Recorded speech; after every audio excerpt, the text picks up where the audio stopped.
Dear aspirants, welcome to today's video. In this video, we will discuss about the employment and skill development in J&K.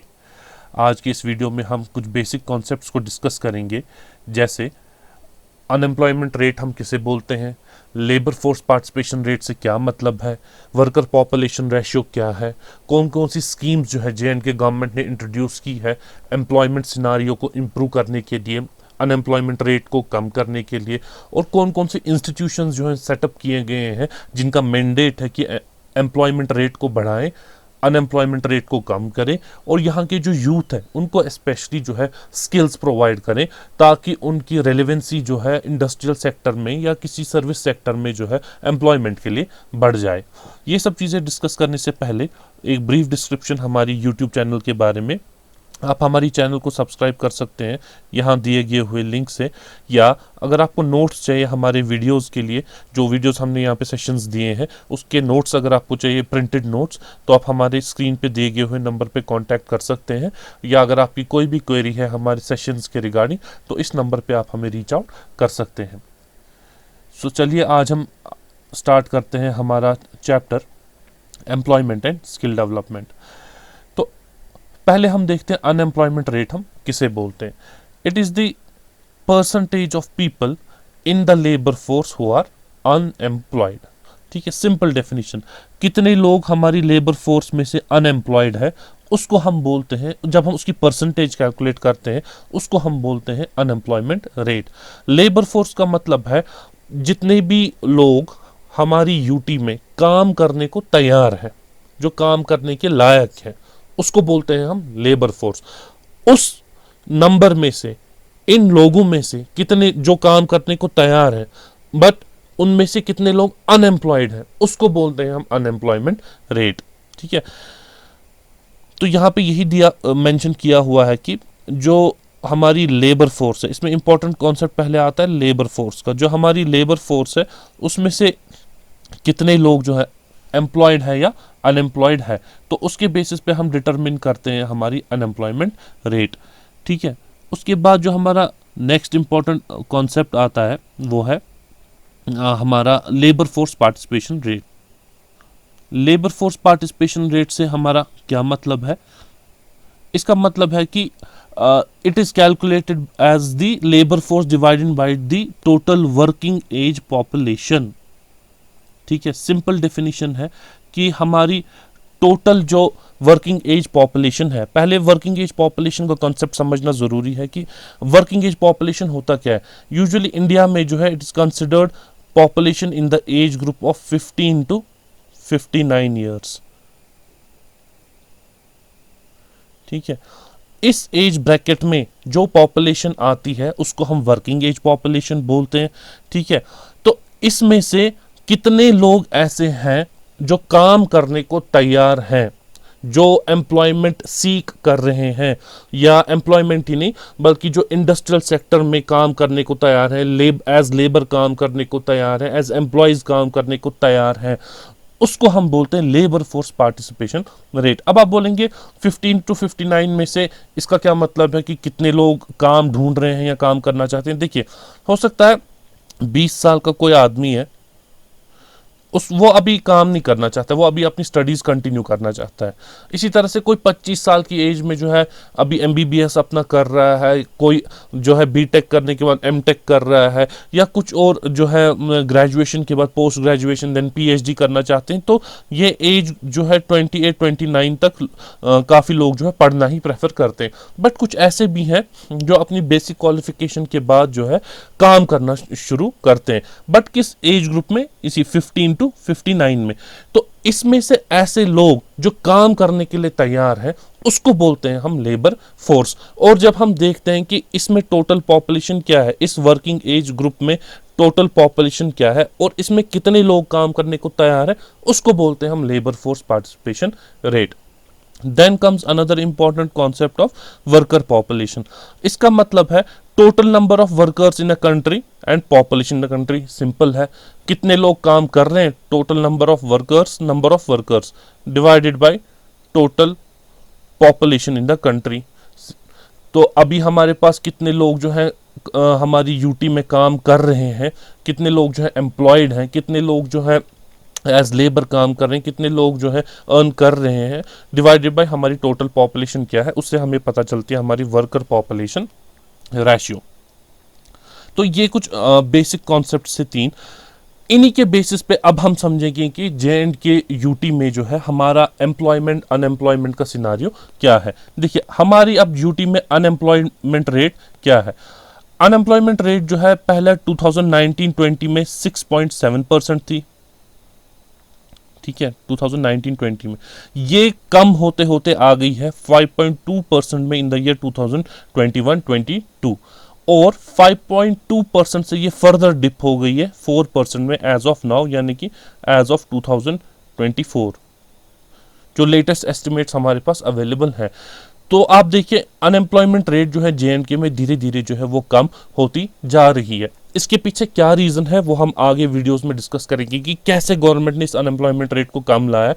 तो फिलहाल जो है याद रखने वाली बात यह है आपके एग्जाम्स के लिए कि अनएम्प्लॉयमेंट रेट जो है it is now less than 5% in J&K. अब मैं लेस देन 5% यहाँ पे क्यों बोल रहा हूँ, क्योंकि जब तक आपका एग्जाम आ जाएगा, जिस टाइम पे आएगा उस टाइम पे ये फिगर और चेंज हो गया होगा। तो मे बी उस टाइम पे 4% ना हो, उस टाइम पे हो सकता है 3.5% ही हो। तो ये जो है हम लेटेस्ट जब हम करंट अफेयर्स का सेशन डिस्कस करेंगे जे.एंड.के के बारे में, तब आपको लेटेस्ट फिगर्स जो है वो बताए जाएंगे। तो फिलहाल के लिए आप याद रखिए अभी के लिए 4%।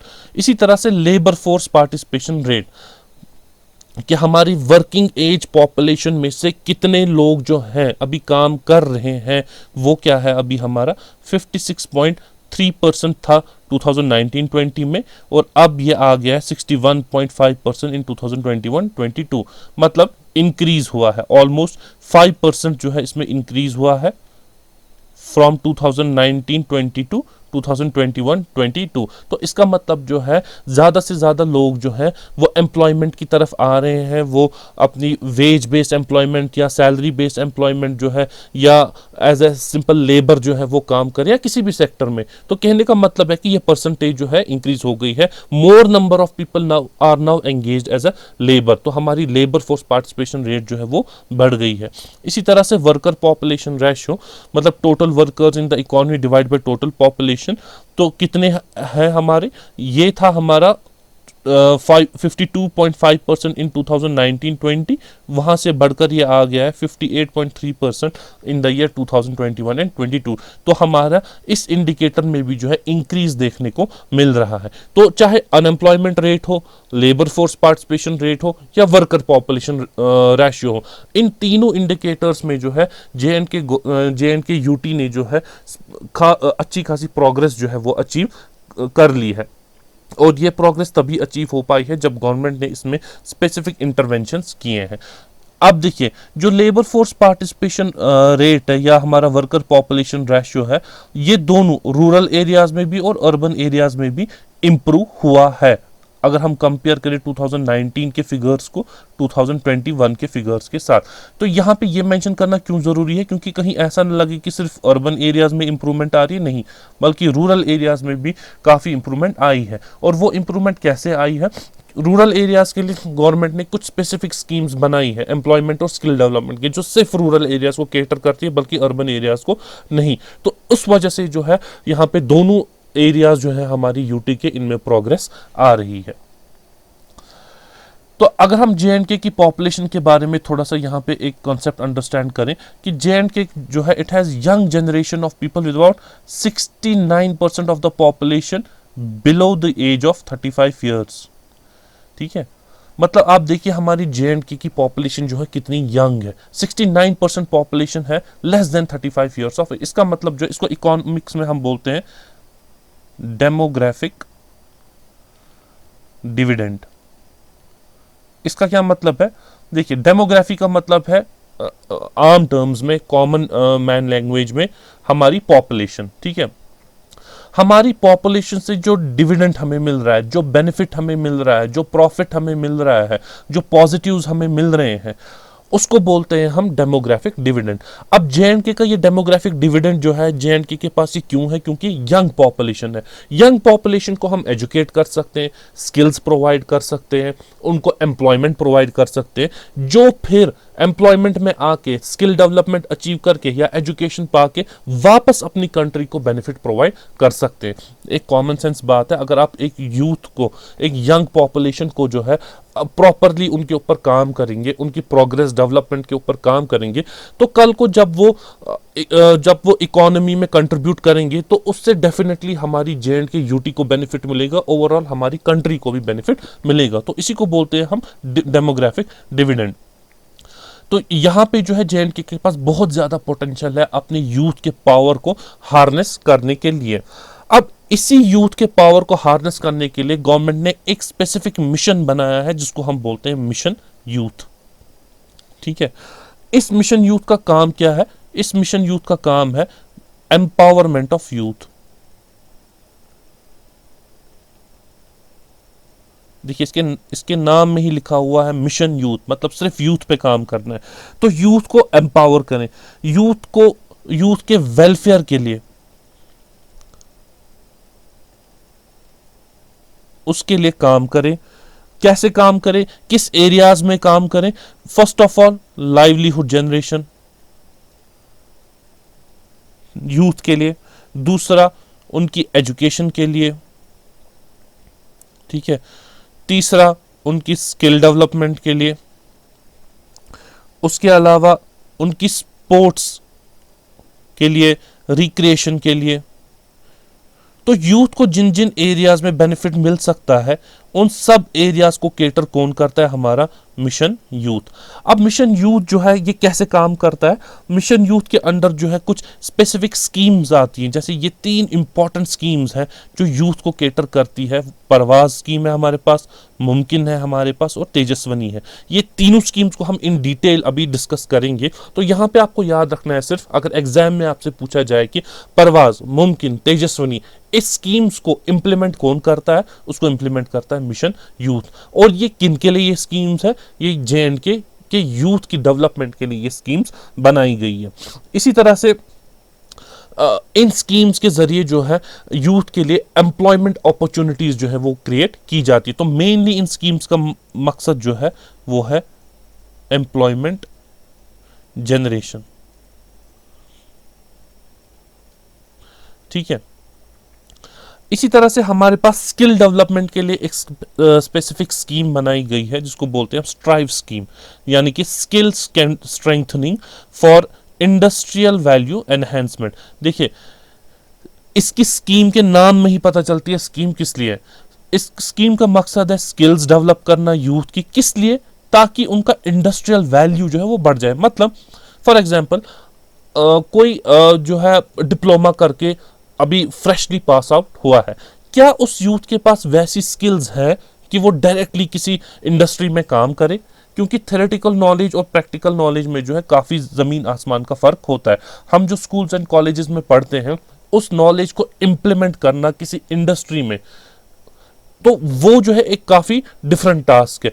तो उस चीज़ को यूथ में डेवलप करने के लिए जो है इस स्कीम को बनाया गया है। फॉर एग्जाम्पल अगर कोई सिविल इंजीनियर डिप्लोमा करके पास आउट हो रहा है तो वो किसी सिविल इंजीनियरिंग कंपनी में काम कर पाए, उसके पास वो रेलेवेंट स्किल्स मौजूद हो, वो इंश्योर करने के लिए जो है इस स्कीम को बनाया गया। ये सिर्फ मैंने आपको एग्जांपल दी सिविल इंजीनियर की, इसका मतलब ये नहीं है कि इस स्कीम के अंडर सिर्फ इंजीनियर ही कवर होते हैं। इस स्कीम के अंडर कौन कौन कवर होता है, कैसे कवर होता है, वो मैं आपको आगे बताऊंगा। बट कहना मुझे ये है कि जो स्टूडेंट्स हैं, जो फ्रेश पास आउट्स हैं, उनका वैल्यू इंडस्ट्रियल सेक्टर में बढ़ाने के लिए, ताकि उनको एम्प्लॉयमेंट इजीली मिले, उनके पास वो रिक्विजिट स्किल्स, टैलेंट्स हो जो एक इंडस्ट्री की डिमांड है, वो इंश्योर करने के लिए इस स्कीम को इंप्लीमेंट किया गया है जिसको बोलते हैं हम स्ट्राइव स्कीम। अब हम इन स्कीम्स को डिस्कस करेंगे इन डिटेल। सबसे पहले हम देखेंगे परवाज स्कीम। परवाज स्कीम का मतलब है कि वो कैंडिडेट जिनकी टोटल एनुअल इनकम 8 लाख रुपए से ज्यादा नहीं है, फैमिली की इनकम, ऑब्वियसली स्टूडेंट्स तो हैं अभी तो वो कमाते नहीं हैं इस स्टेज पे, तो उनकी फैमिली की इनकम अगर 8 लाख रुपए से ज़्यादा एक्सीड नहीं हो रही है तो उनको फ्री कोचिंग दी जाती है इस स्कीम के अंडर फॉर कॉम्पिटिटिव एग्जामिनेशंस। ठीक है, और इसमें जितने नंबर ऑफ स्टूडेंट्स को एनरोल किया जाता है उसमें 30% ऑफ द सीट्स जो है वो रिजर्व की जाती है फॉर गर्ल्स। ठीक है, अगर 100 सीट्स जो है इसमें प्रोवाइड की जाती है इस स्कीम में, तो 30 सीट्स जो है वो फीमेल कैंडिडेट्स के लिए रिजर्व है। तो मकसद क्या है इस स्कीम का? डिफरेंट कॉम्पिटिटिव एग्जाम्स के लिए स्टूडेंट्स को प्रिपेयर करना, जिसमें खास तौर से हमारा सिविल सर्विसेज एग्जाम आता है, चाहे वो हमारा JKPSC का सिविल सर्विसेज एग्जाम हो या हमारे UPSC का। तो इन एग्जाम्स के लिए खास तौर से इस स्कीम के अंडर जो है कोचिंग दी जाती है, मगर सिर्फ उन स्टूडेंट्स को जिनकी फैमिली इनकम 8 लाख रुपए से ज़्यादा नहीं है। और इसको इम्प्लीमेंट कौन करता है? Again mission youth. Then comes the Mumkin scheme. Mumkin scheme का मकसद क्या है? इसका मकसद है फाइनेंशियल असिस्टेंस प्रोवाइड करना। किस सेक्टर में? ट्रांसपोर्टेशन सेक्टर में। Very important. ठीक है, एग्रीकल्चर में नहीं, इंडस्ट्री में नहीं, सर्विस में नहीं, बल्कि ट्रांसपोर्ट सेक्टर में। मकसद क्या है इस स्कीम का? To establish a sustainable livelihood, ताकि हमारे यूथ के पास जो है एक सस्टेनेबल लाइवलीहुड हो। किस सेक्टर में? हमारे ट्रांसपोर्टेशन सेक्टर में। इसमें जो है फाइनेंशियल असिस्टेंस दी जाती है। किस चीज के लिए फाइनेंशियल असिस्टेंस दी जाती है? For purchase of new commercial small vehicles. ठीक है, न्यू कमर्शियल स्मॉल व्हीकल्स। इन छोटी छोटी व्हीकल्स को खरीदने के लिए इसमें फाइनेंशियल असिस्टेंस दी जाती है। कितनी दी जाती है? 100%। मतलब एक एप्लीकेंट को जो है स्कीम के अंदर अपनी जेब से कुछ भी खर्च नहीं करना है। 100% असिस्टेंस जो है इस स्कीम के अंदर प्रोवाइड की जाएगी। अब ये पैसा इसमें प्रोवाइड एग्जैक्टली करता कौन है? इसमें 80,000 रुपीज और 10% of on road price of vehicle, मतलब फाइनल प्राइस जो व्हीकल का है उसमें 80,000 रुपीज या उसके कॉस्ट का 10% जो है ऑन रोड प्राइस का जो 10% है वो प्रोवाइड करता है मिशन यूथ। और एग्जैक्ट सेम अमाउंट जो है व्हीकल मैन्युफैक्चरर भी प्रोड्यूस करता है। तो इसका मतलब है इसमें दो एजेंसीज फाइनेंस प्रोवाइड करती है, एक तो हमारा मिशन यूथ और दूसरा व्हीकल मैन्युफैक्चरर। तो ये दोनों कंट्रीब्यूट करते हैं और एक एप्लीकेंट को जो है इस स्कीम के अंदर जो है न्यू कमर्शियल स्मॉल व्हीकल जो है प्रोवाइड की जाती है, जिसको वो ट्रांसपोर्टिंग ऑफ गुड्स के लिए यूज कर सकता है। फॉर एग्जांपल हमारे पास पिकअप ट्रक्स होती हैं, तो उन पिकअप ट्रक्स को इस स्कीम के अंदर जो है खरीदा जा सकता है, या हम मिनी ट्रक्स को भी खरीदा जा सकता है। अब पिकअप ट्रक खरीदनी है, मिनी ट्रक खरीदनी है या क्या खरीदना है इसके अंदर, वो एक एप्लीकेंट की बेनिफिशियरी की अपनी मर्जी है, वो डिसाइड करता है। इसमें कोई भी डाउन पेमेंट की ज़रूरत नहीं है, कोई भी गारंटर की ज़रूरत नहीं है, कुछ भी ज़रूरत नहीं है। सिंपली इसमें अगर एलिजिबल है बंदा तो उसको अप्लाई करना है और 100% असिस्टेंस इसमें प्रोवाइड की जाएगी। अब इसमें एलिजिबिलिटी है क्या, कौन कौन से लोग जो है इस स्कीम को अवेल कर सकते हैं? फर्स्ट ऑफ ऑल जो इसके लिए अवेलेबल है उसका ज़रूरी है होना कि वो डोमिसाइल हो JNK का। First of all important condition is domicile of JNK। ठीक है, जो डोमिसाइल नहीं है उसको इस स्कीम के अंदर बेनिफिट नहीं प्रोवाइड किया जाएगा। और इसमें एज ग्रुप 18 to 35 के अंदर जो एप्लीकेंट्स हैं सिर्फ वही एप्लीकेबल है। एप्लीकेंट जो है ऑब्वियसली अनएम्प्लॉयड होना चाहिए, जो ऑलरेडी एम्प्लॉयड है, जिसका ऑलरेडी बिजनेस सेटअप है, जो ऑलरेडी किसी तरह से अपनी लाइवलीहुड कमा रहा है, वो एलिजिबल इसमें नहीं है। और जो इसमें अप्लाई करेगा उसके पास एक वैलिड लाइसेंस होना चाहिए, अगर वो खुद ये व्हीकल चला रहा है। अगर खुद नहीं चला रहा है तो अगर जो ड्राइवर रख रहा है उसके पास लाइसेंस होना चाहिए। और किसी और गवर्नमेंट स्कीम के अंदर जो है वो एप्लीकेंट ने असिस्टेंस जो है हासिल नहीं की होनी चाहिए। मतलब अगर कोई मुमकिन स्कीम के अंडर अप्लाई कर रहा है तो वो किसी और गवर्नमेंट स्कीम के अंडर अप्लाई नहीं कर सकता है, या अगर उसने ऑलरेडी किसी स्कीम के अंदर अप्लाई किया है तो वो फिर मुमकिन स्कीम में अप्लाई नहीं कर सकता है। ये एलिजिबिलिटी क्राइटेरिया है इस स्कीम का, काफ़ी इंपॉर्टेंट है। ये आपको बिल्कुल ज़बानी याद रखना है कि किन किन बेनिफिशरीज को इसके अंदर जो है बेनिफिट मिल सकता है। इसी तरह से हमारी नेक्स्ट स्कीम है जिसको हम बोलते हैं तेजस्विनी स्कीम। ये जो स्कीम है ये स्पेशली है, खास तौर से बनाई गई है for the young women of JNK। इस स्कीम के अंदर मेन मकसद क्या है कि सेल्फ एम्प्लॉयमेंट वेंचर्स जो है वो एस्टैब्लिश करने में यंग वुमेन की जो है मदद की जाए, यानी कि वुमेन जो है वो एम्प्लॉयमेंट सीकिंग से एम्प्लॉयर्स बन जाए, यानी कि खुद एम्प्लॉयमेंट ढूंढने से बेटर है कि वो एक तो अपने लिए भी लाइवलीहुड जनरेट करे और उसके जरिए जो है दूसरों को भी एम्प्लॉयमेंट प्रोवाइड करें। तो इसमें जो है स्किल डेवलपमेंट दी जाती है, ट्रेनिंग दी जाती है किनको, यंग वुमेन को। किस सेक्टर में? या तो मैन्युफैक्चरिंग में, सर्विस में, ट्रेड में, ठीक है, मैन्युफैक्चरिंग में, सर्विसेज में, ट्रेड में एटसेट्रा, और बाकी सारे जो इसमें कवर होते हैं सेक्टर्स उनमें, ठीक है। इसमें जो है फाइनेंशियल असिस्टेंस प्रोवाइड की जाती है कि ताकि न्यू यूनिट को एस्टैब्लिश किया जाए, एक नया यूनिट, ठीक है, चाहे वो मैन्युफैक्चरिंग यूनिट हो, सर्विस सेक्टर में कोई यूनिट हो, या ट्रेड करने के लिए कोई यूनिट कोई वुमेन जो है, एलिजिबल वुमेन जो है वो एस्टैब्लिश करना चाहे तो कर सकती है। और नए यूनिट के अलावा अगर कोई उनका एग्जिस्टिंग यूनिट है, अगर कोई ऑलरेडी उनके पास कोई फैक्ट्री है, कोई इंडस्ट्री है जिसको वो चला रहे, तो उसको एक्सपेंशन और उसकी मॉडर्नाइजेशन के लिए भी फाइनेंशियल असिस्टेंस प्रोवाइड की जाती है। तो एग्जिस्टिंग यूनिट्स और न्यू यूनिट्स दोनों इसके अंदर कवर किए जाते हैं। ये एग्जाम के लिए काफी इंपॉर्टेंट है, आपसे पूछा जा सकता है कि तेजस्विनी स्कीम के अंदर which of the following units are covered, already establish units और न्यू एस्टैब्लिश यूनिट्स और बोथ। तो इसका आंसर होगा बोथ, दोनों यूनिट्स को कवर किया जाता है। तो जैसे हर स्कीम के एलिजिबिलिटी क्राइटेरिया होता है, इसमें भी एलिजिबिलिटी क्राइटेरिया है कि 18 से 35 ईयर्स के बीच में जो वुमेन है वो इसमें अप्लाई कर सकते हैं, और इसमें फाइनेंशियल असिस्टेंस जो है अप टू ₹5 लाख प्रोवाइड की जाती है, 5 लाख रुपए तक, ठीक है। उसके अलावा 50,000 रुपीज या 10% प्रोजेक्ट कॉस्ट जो है वो एज सब्सिडी प्रोवाइड करता है कौन? Mission youth. 50,000 रुपीज या 10% ऑफ प्रोजेक्ट कॉस्ट, मतलब है अगर फॉर एग्जांपल कोई लेडी जो है हमारा बेकरी यूनिट एस्टैब्लिश करना चाहती है एंड लेट से उसमें 1 लाख रुपए का खर्चा, ये एग्जाम्पल, 1 लाख रुपए का खर्चा तो कभी आएगा नहीं, वो तो बहुत ज्यादा खर्चा आता है। तो 1 लाख रुपए का 10% अगर आप निकालेंगे वो मिशन यूथ प्रोवाइड करेगा। कौन करेगा? Youth, mission youth. वो 10% या फिर 50,000 रुपीज, इन दोनों में से जो कम है वो प्रोवाइड करेगा मिशन यूथ।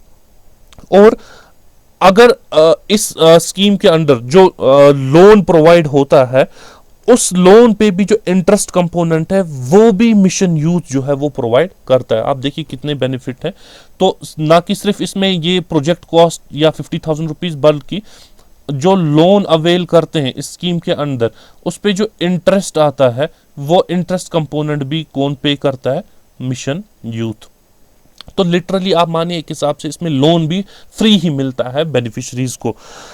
अब इसमें एक तो हमने देखा एज ग्रुप 18 to 35 वो होना जरूरी है। दूसरा अगेन डोमिसाइल ऑफ JNK, जैसा कि मुमकिन स्कीम के लिए भी जरूरी है डोमिसाइल ऑफ JNK होना।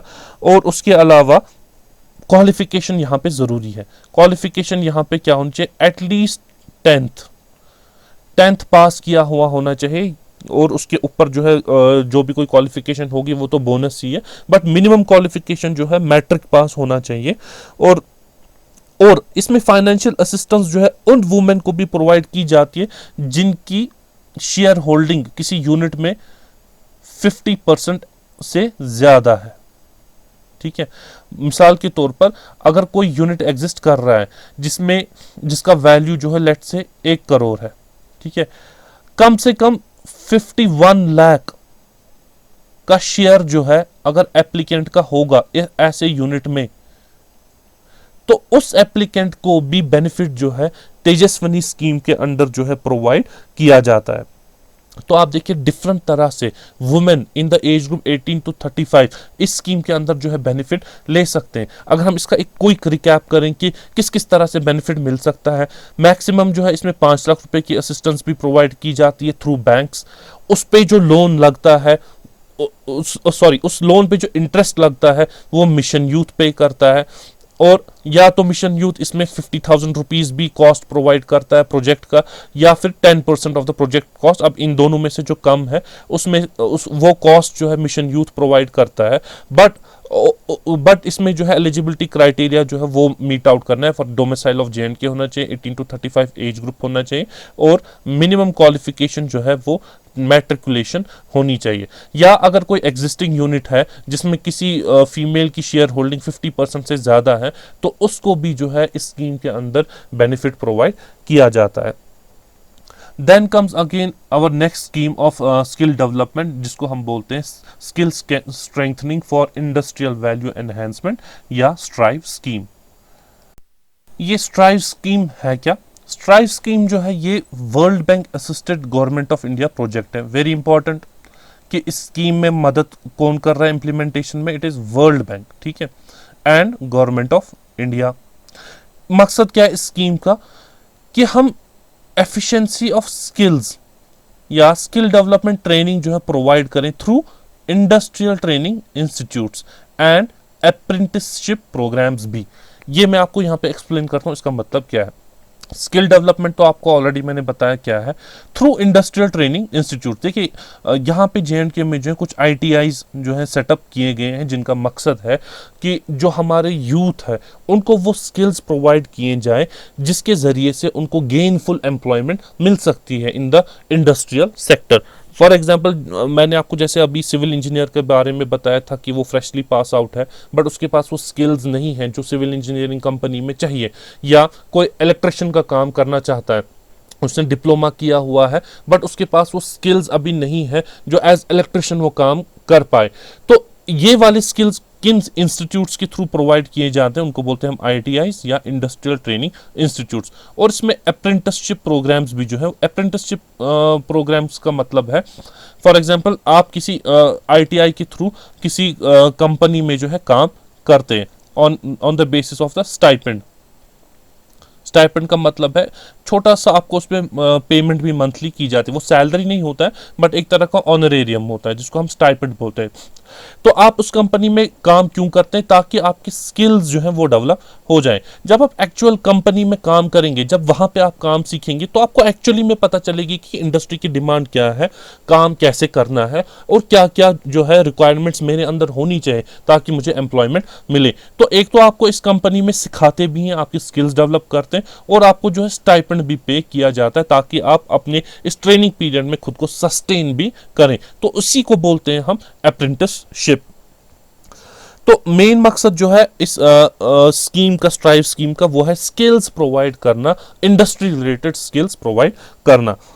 इस स्कीम का जो टोटल आउटले है वो है ₹2200 करोड़, ठीक है। और ये स्कीम जो है ये स्टार्ट की गई थी in the year 2018 and it is valid up to May 2024, यानी कि हम अभी अप्रैल के महीने में ये वीडियो जो है डिस्कस कर रहे हैं। तो नेक्स्ट मंथ जो है 31 में ये स्कीम जो है वाइंड अप हो जाएगी, प्रोवाइडेड अगर इसमें एक्सटेंशन दिया गया तो एक कुछ साल और चलेगी। अगर एक्सटेंशन इसमें नहीं दिया तो अगले महीने जो है मई 2024 में ये स्कीम जो है वाइंड अप हो जाएगी।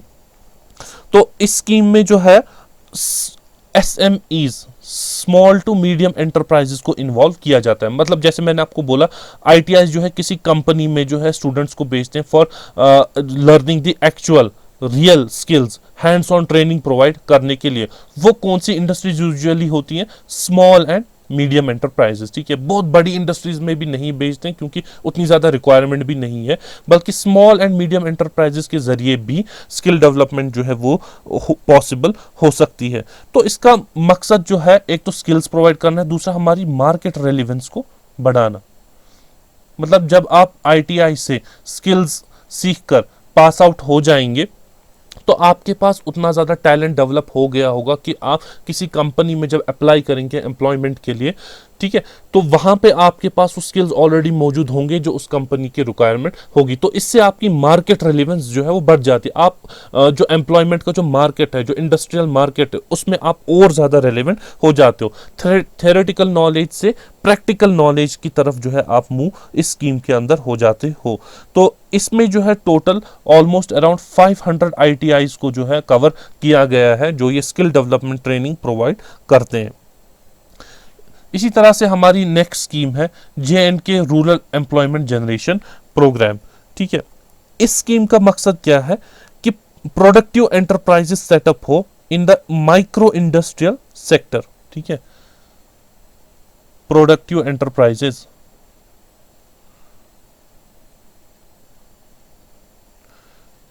मगर किस स्केल के, कितने बड़े एंटरप्राइजेस? माइक्रो इंडस्ट्रियल सेक्टर, मतलब छोटे छोटे एंटरप्राइजेस, ज्यादा बड़े लार्ज स्केल वाली इंडस्ट्रीज नहीं, बल्कि माइक्रो इंडस्ट्रीज। माइक्रो इंडस्ट्रीज को जो है इस स्कीम के अंडर सेटअप करने में जो है यूथ को हेल्प की जाती है, और जब ये इंडस्ट्री सेटअप हो जाएगी तो ऑब्वियसली एम्प्लॉयमेंट अपॉर्चुनिटीज जो है वो भी इंक्रीज हो जाएंगी। इस स्कीम को इंप्लीमेंट कौन करता है? इस स्कीम की जो इंप्लीमेंटिंग एजेंसी है वो है JNK khadi and village industries board. Her scheme की इंप्लीमेंटेशन एजेंसी आपको याद रखनी है, इसकी यहाँ पे JNK khadi and village industries board. इस बोर्ड का मैंडेट क्या है, इस बोर्ड का काम क्या है, वो हमने ऑलरेडी डिस्कस किया हुआ है। तो यहाँ पे ये स्कीम जो है इसी बोर्ड के थ्रू जो है इंप्लीमेंट की जाती है।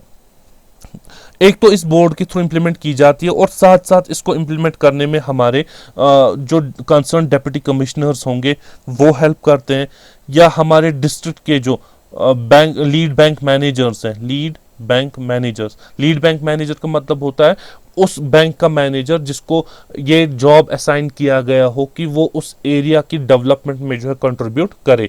ऐसे बैंक के मैनेजर को हम बोलते हैं लीड बैंक मैनेजर। और इसमें हमारा JKEDI जो है, एंटरप्रेन्योरशिप डेवलपमेंट इंस्टीट्यूट, वो भी इसमें हेल्प करते हैं। उसके अलावा हमारा नेहरू युवा केंद्र, वो भी इसमें हेल्प करते हैं।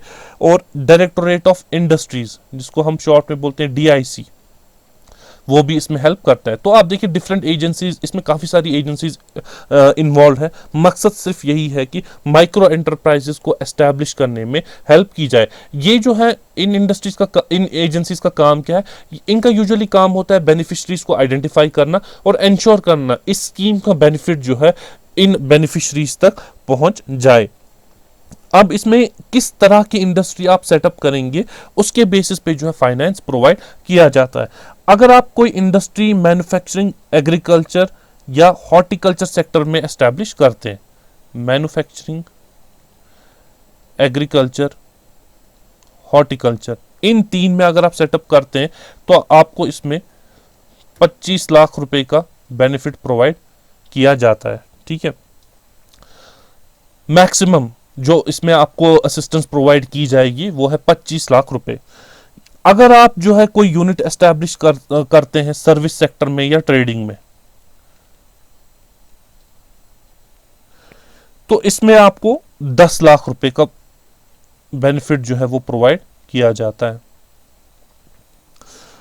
उसके अलावा अगर आप रूरल या पब्लिक ट्रांसपोर्ट सेक्टर में कोई काम कर रहे हैं, रूरल एरिया में या फिर पब्लिक ट्रांसपोर्ट में, तो उसमें आपको 20 लाख रुपीस जो है वो प्रोवाइड किए जाते हैं। तो 10 लाख रुपए, फिर 20 लाख रुपए और 25 लाख रुपए। तो सबसे ज्यादा बेनिफिट जो है इसमें प्रोवाइड किया जाता है फॉर एस्टैब्लिशिंग मैन्युफैक्चरिंग, एग्रीकल्चर या horticulture related industry, micro industrial units. उसके बाद जो है सेकेंड लोवेस्ट जो है इसमें वो है रूरल एरियाज में अगर आप कोई माइक्रो इंडस्ट्रियल यूनिट सेटअप करें या फिर पब्लिक ट्रांसपोर्ट से रिलेटेड। और थर्ड लोवेस्ट जो है वो आता है सर्विस सेक्टर में या फिर ट्रेडिंग में। अगर आप कोई माइक्रो इंडस्ट्रियल यूनिट सेटअप करना चाहें तो आप कर सकते हैं। अब इसमें एलिजिबिलिटी क्राइटेरिया क्या है? Youth in the age group of 18 to 40 years of age, जो रूरल एरियाज में रहते हो, मतलब ये अर्बन एरिया वाले नहीं, जो रूरल एरियाज में रहते हो वो इसमें अप्लाई कर सकते हैं। अब इसमें रूरल एरिया या विलेज जो है वो किसको माना जाता है?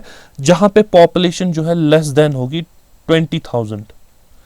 ठीक है, जिस एरिया की पॉपुलेशन 20,000 से कम होगी और जो रूरल एरिया होगा एज पर रेवेन्यू रिकॉर्ड्स, उसको माना जाएगा विलेज एरिया या रूरल एरिया, और उस एरिया के एप्लीकेंट्स जो हैं वो एलिजिबल रहेंगे इस स्कीम के लिए। तो इसमें जो है टाउन्स जो है, कैपिटल सिटीज जो है स्टेट की, वो एक्सक्लूड है, वो इसमें इंक्लूड नहीं है। आपके नाम में ही आप देखिए, it is rural employment generation programme. तो सिटीज और urban area, cities and towns जो है, या फिर हमारे डिस्ट्रिक्ट हेडक्वार्टर्स जो है, वो इस स्कीम में इंक्लूडेड नहीं है।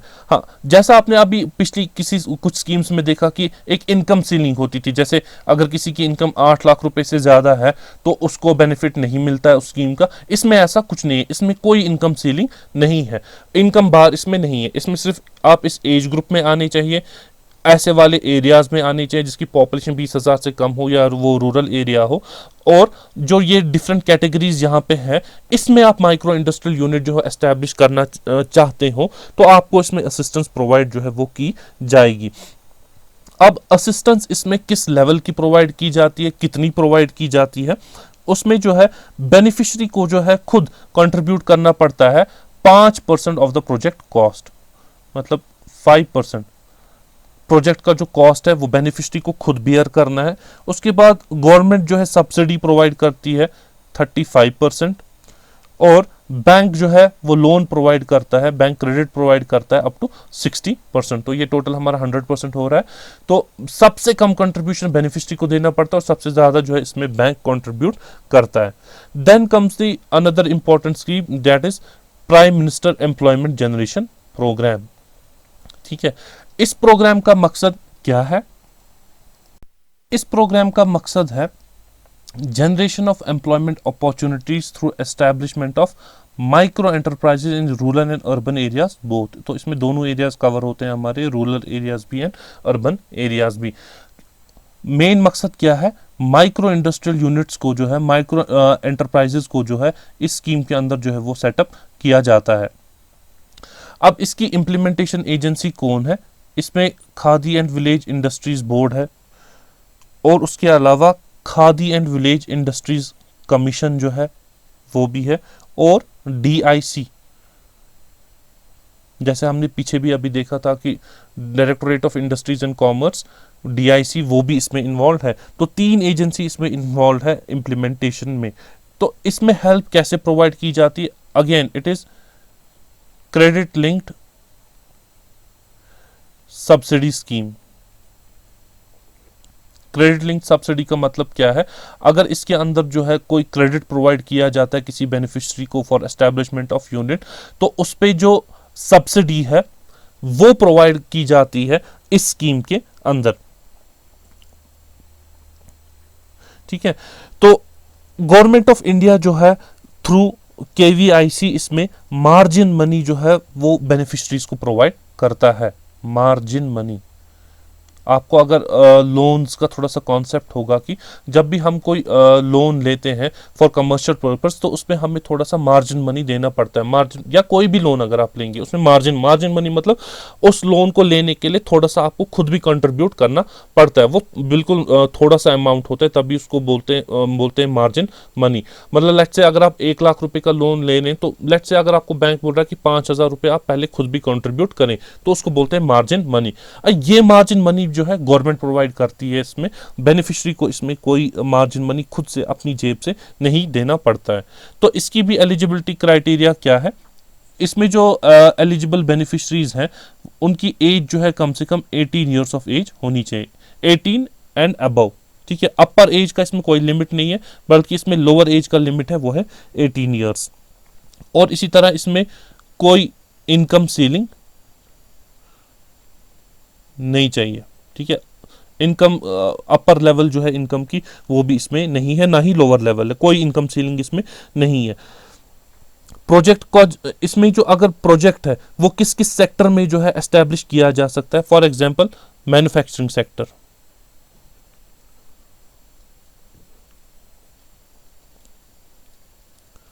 जिसका जो है कॉस्ट जो है एटलीस्ट ₹10 लाख होना चाहिए। ठीक है, project cost above ₹10 lakh in the manufacturing sector and ₹5 lakh in the service sector.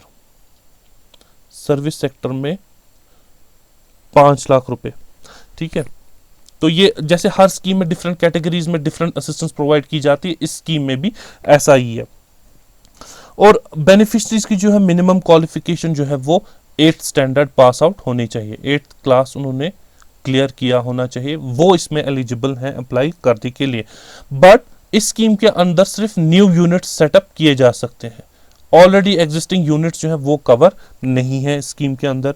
और इस स्कीम में सेल्फ हेल्प ग्रुप्स भी अप्लाई कर सकते हैं, वो भी एलिजिबल हैं। उसके अलावा चैरिटेबल ट्रस्ट, ठीक है, काफी सारे हमारे ट्रस्ट होते हैं जो चैरिटी प्रोवाइड करते हैं, वो भी अगर कोई यूनिट एस्टैब्लिश करना चाहते हैं तो इस स्कीम के अंदर वो भी एलिजिबल है। और इनफैक्ट कोऑपरेटिव सोसाइटीज भी।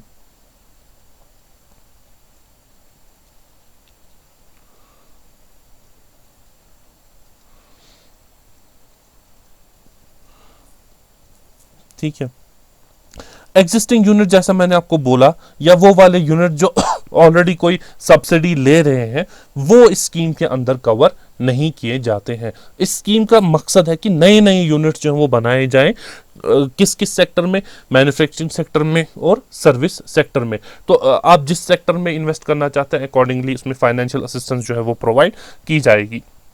तो ये कुछ स्कीम्स जो है हमने यहाँ पे डिस्कस की, जिसके जरिए से जो है गवर्नमेंट एम्प्लॉयमेंट रेट को बढ़ा रही है, अनएम्प्लॉयमेंट रेट को कम कर रही है, और जो हमारे यूथ का पावर है, जो हमारे यूथ का पोटेंशियल है, उसको हार्नेस कर रही है और उनको स्किल डेवलपमेंट ट्रेनिंग जो है वो प्रोवाइड कर रही है।